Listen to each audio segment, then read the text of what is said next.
বলা না বলার জগতে আপনাকে স্বাগত জানাই। ছোট গল্প বিষধর। রচনা ও পাঠ সৌরভ হাওলাদার। গতর নড়ে না মোটে।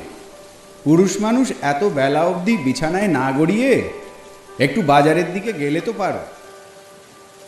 সকাল সকাল লবঙ্গর ঝাঁঝে ঘুম ভাঙে মনতোষের। জন্মানোর পর তোর জিভে কি কেউ একটু মধু দেয়নি? কথাটা মনে মনেই বলে মনতোষ। লবঙ্গর মুখের উপর কথা ফোটানোর সাহস বা সুযোগ কোনোটাই নেই। কিছু বলা অর্থ আগুনে ঘি ছেটানো, দাউ দাউ করে জ্বলে উঠবে। রাত থেকেই উপুর চুপুর ঝুম বর্ষা, চারিদিকে জল থই থই করছে। এই জলের মধ্যে বাইরে কুকুর বেড়াল পর্যন্ত নেই। মনতোষ কোথায় যাবে?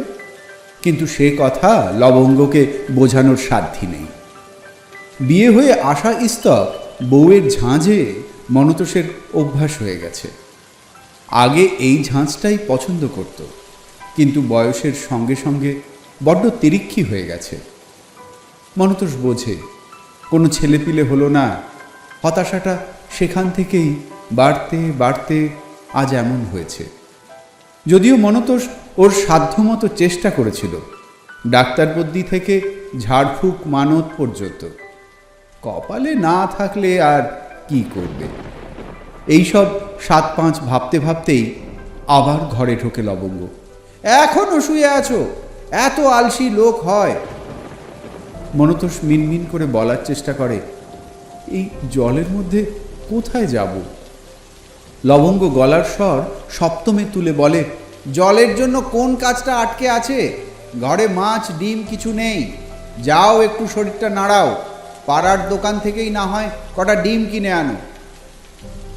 মনতোষদের বৈষ্ণব গ্রাম, এখানে কেউ মুরগি পালন করে না। গ্রামের ভিতর কয়েকটা দোকান আছে, সেখানে ডিম রাখে। 2-1 সবজি মাছ নিয়েও বসে। কিন্তু এই জলের মধ্যে তারা কি দোকান খুলবে? মনতোষকে কথা বলতে হয় না। লবঙ্গ বলে ওঠে, সুভাষ কাকাদের বাড়িতেই দোকান, ওদের দোকান খুলতে সমস্যা নেই, যাও ওখান থেকেই নিয়ে এসো। বেজার মুখে উঠে পড়ে, বিড়বিড় করে বলে, সকালে উঠে লোকে ঠাকুর নাম করে, তোমার কি সারা রাত মুখে বিষ জমে যে সকাল হতেই সেগুলো ঢালতে শুরু করো? মনের কথা নিজেই শোনে মনতোষ, লবঙ্গ অবধি পৌঁছয় না। স্যাঁতস্যাঁতে আবহাওয়ায় একটু চা খাবে ভেবেছিল, চাইতে সাহসে কুলোয় না। ছাতা, তালপাতার টোকা আর একটা খুরপি আর কটা টাকা একটা প্লাস্টিকের ঠোঙায় মুড়ে দাওয়া থেকে নিচে নামে। উঠোনে পায়ের চেটো ডুবে গেছে। শাড়ি দিয়ে ইট পেতে রাস্তা অবধি যাওয়ার পথ করা আছে। মনতোষ সেদিকে যায় না। বাড়ির সামনের দিকে রাস্তা আর পিছন দিকে ক্ষেত। মনতোষ ঘাড় ঘুরিয়ে দেখে লবঙ্গকে দেখা যায় কিনা। তারপর রাস্তার দিকে না গিয়ে কতকটা জেদ করেই মাঠের দিকে যায়। 2 দিন হলো অম্বুবাচী সাঙ্গ হয়েছে। চাষিরা এখনো মাঠে আসেনি। বৃষ্টির জলে নতুন ফসলের জন্য মাঠ কেমন তৈরি হচ্ছে দেখতে ভালো লাগে। এবারে ঠিক সময়ে বর্ষা এসেছে, মাটি ভিজছে খুব। মনতোষ নিজের জমি পরখ করে খুশি হতে থাকে। কয়েকদিনের মধ্যেই লাঙল নামাবে। খানিক ঘোরাঘুরি করে মাঝ মাঠের ছাউনির তলায় গিয়ে বসে। ডিম কেনার কথা বর্ষার জলের সঙ্গে ধুয়ে গেছে। ক্ষেতের মাঝে কয়েকটা বড় গাছ ঘেরা একটু দ্বীপের মতো, সেখানে খড়ের ছাউনি দেওয়া একটা মাচা আছে। চাষের কাজ করতে করতে অনেকেই এখানে দুদণ্ড জিরিয়ে নিতে আসে, ভাত টাত খায়। খড়ের ছাউনি গড়িয়ে নামছে জল। আজ কেউ নেই, সকাল থেকেই মাঠ ফাঁকা। মনতোষ খুরপি আনলেও মাঠে ছোঁয়ায় না। সদ্য অম্বুবাচী পার হয়েছে, আর 2 দিন যাক। ধারা জলের সঙ্গে ধীরে ধীরে সকালের শোনা লবঙ্গর বিষাক্ত কথাগুলো নামছে। হঠাৎই লক্ষ্য করে দূরে আলপথে কেউ আসছে। জলের দেওয়ালের ওপারে একটা ঝাপসা নারী শরীর, কোমরে খালুই বাঁধা, নিশ্চয়ই মাছ ধরতে গিয়েছিল। বিলের জলে প্রথম বর্ষাতেই মাছ পাওয়া যাবে। মনতোষ সোজা হয়ে বসে। মেয়েটাকে ডাকলে হয়, ওর কাছ থেকেই যদি মাছ পাওয়া যায় বেশ হবে। লবঙ্গর বিষাক্ত শাসানি আবার মনে পড়ে যায়। মেয়েটি কাছে আসতে মনতোষ বোঝে এ জেলেপাড়ার মঙ্গলা। একেবারে ভিজে কাঁই হয়ে গেছে, শরীরে শাড়ি লেপটে ধারালো হয়ে আছে। আলগোছে জিজ্ঞাসা করে, কিছু পেলি? কেন জামাইবাবু, মাছই লাগবে, আমায় পেলে হবে না? মঙ্গলা বরাবর ঠোঁট কাটা, সব সময় ইঙ্গিত করে কথা বলে। লবঙ্গর বাপের বাড়ি লাগোয়া এই জেলেপাড়া, সেই সূত্রে মঙ্গলা জামাইবাবু বলে। আমি তোর জামাইবাবু কবে হলাম? কেন গো, শালি হিসেবে পছন্দ নয় বুঝি? ওইসব কথা ছাড়া আর কোনো কথা নেই? তোর খালুইয়ে কি আছে দেখা? খালুই দেখে কি মন ভরবে? যা দেখাতে চাই তা তো দেখবে না। মনতোষ বিরক্ত হয়। সকালের ঘটনায় মন তেতো হয়ে আছে। এইসব মেয়েলি রসিকতা ভালো লাগছে না। কড়া গলায় বলে, মাছ থাকলে বল, কিনবো, না হলে বাড়ি যা।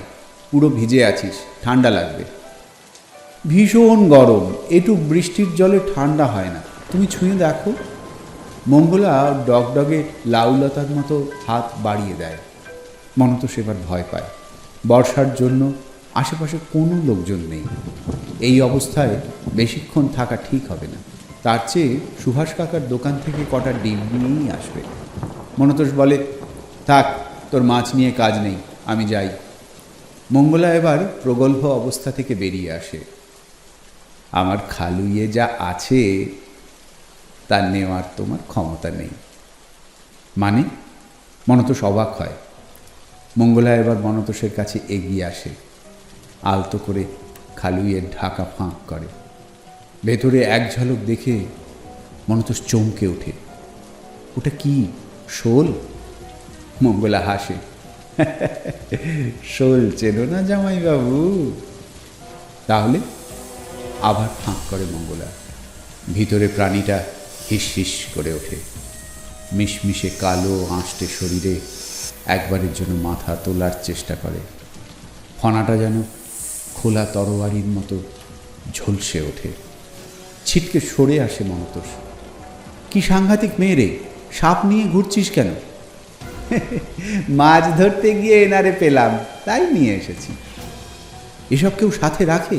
যা ছেড়ে দে। ও মা, ছাড়বো কেন? চিকনপাড়ার বিপিনদাকে বিক্রি করব, অন্তত 400 টাকা দেবে। সে কি, টাকা দেবে কেন? ও কী সব পরীক্ষা করে জানি না, কোথাও সাপ ধরা পড়েছে খবর পেলেই চলে যায়, উদ্ধার করে নিয়ে আসে। মনতোষ কিছু ভাবতে থাকে। তোর সাপটা যদি আমি নিই? তুমি নেবে? কি জন্যি? আমার কাজ আছে। এটা কিন্তু বুনো, বিষদাঁত আছে, ভয়ঙ্কর বিষ। হ্যাঁ, আমার বুনো সাপই চাই। কালাচ বা কালকেউটে কাটলে কিন্তু বাঁচানো যায় না। এরা রাতে বের হয়, এই সকালে কি করে আমার সামনে এলো জানা নেই।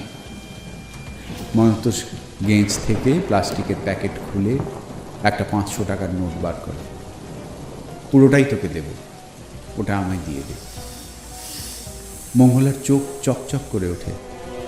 সত্যিই নিবা জামাইবাবু? কিছু হয়ে গেলে আমি কিন্তু শিকার যাব না। তোর চিন্তা নেই, আমি কাউকে বলবো না যে কার কাছ থেকে পেয়েছি। টাকাটা হাতে নিয়ে মঙ্গলা ঘুরিয়ে ফিরিয়ে দেখে, তারপর খালুইটার কাছে মুখ নামিয়ে বলে, জামাইবাবু ভালো লোক, দুষ্টামি করে না, তুইও ভালো থাকবি। তারপর খালুইটা মনতোষের হাতে তুলে দিয়ে রাস্তার দিকে এগিয়ে যায়। মনতোষ গাঢ় চোখে খালুইটার দিকে তাকিয়ে থাকে। বৃষ্টি একভাবে ঝরছে। চোখের দৃষ্টির মধ্যে কাউকে দেখা যায় না, শুধু ও আর এই বিষধর প্রাণীটা ছাড়া আর কারও যেন কোনো অস্তিত্ব নেই। একগাদা টাকা দিয়ে হঠাৎ এটাকে নিজের কাছে কেন রাখলো এখনো বুঝতে পারে না। আলতো করে খালুইতে হাত রাখে, ছোট একটা চাপড় দেয়, নাড়া পেয়ে ফোঁস করে ওঠে। চট করে হাত সরিয়ে নেয় মনতোষ। মনে মনে হাসতে থাকে। এবার যেন ঘটনার একটা অর্থ খুঁজে পাচ্ছে। সন্তর্পণে খালুই হাতে উঠে পড়ে, টোকা মাথায় দেয়, এক হাতে ছাতি, অন্য হাতে বুনো কালাচ। মনতোষের ঠোঁটে একটা ক্রূর হাসি ফুটে ওঠে। এবারও দেখবে কে বেশি বিষধর।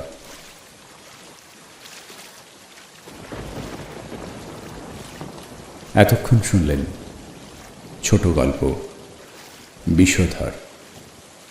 রচনা ও পাঠ সৌরভ হাওলাদার। বলা না বলার জগতে এমন নানা কাহিনীর হদিশ থাকছে।